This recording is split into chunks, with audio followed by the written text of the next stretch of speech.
এই শীতের থেকে বাঁচার জন্য এই আগুনের আয়োজন।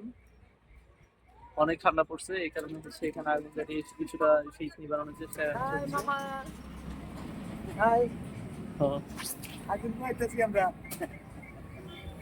কি হয়েছে, আপনারা কি করছেন বলেন? আমরা আগুন পোহাইতেছি শীতের ঠেলায়।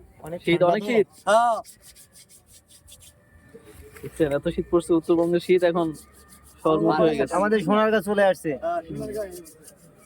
ধন্যবাদ শিমুল ভাইকে সুন্দর একটা সময় আমাদের উপহার দেওয়ার জন্য। আগুন পকেটে করে নিয়ে যান। সেটাই দরকার।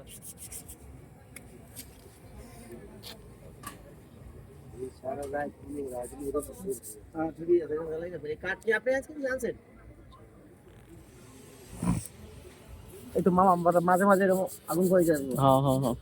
কাকা কি প্রতিদিন এখানে আগুন জ্বালান? প্রতিদিন? আপনি কাকার সাথে আমারও পাবেন হ্যাঁ, প্রত্যেকদিন বিকাল বেলা।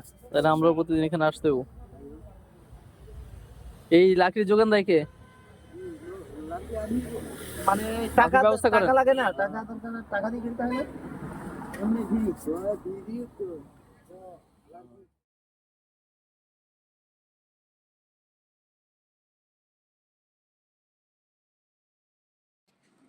ভিডিওতে আপনারা যেই ভদ্রলোককে দেখতে পাচ্ছেন, উনি প্রতি রাতেই এখানে এভাবে আগুন জ্বালিয়ে থাকেন। এখন রাতের বেলা যেভাবে ঠান্ডা পড়ছে, এতে করে ওনার খুবই কষ্ট হয়ে যায়। আর উনি সম্ভবত রাত্রিকালীন ডিউটি করেন, যার কারণে উনি এই ব্যবস্থা করে থাকেন। তো আজকে আমরা সেখানে যাওয়াতে উনি বেশ খুশি হয়েছেন এবং আমাদেরকে আবার পুনরায় সেখানে যাওয়ার জন্য নিমন্ত্রণ জানিয়েছেন। এই শীতের দিনে সবাই ভালো থাকবেন, সুস্থ থাকবেন। আল্লাহ হাফেজ।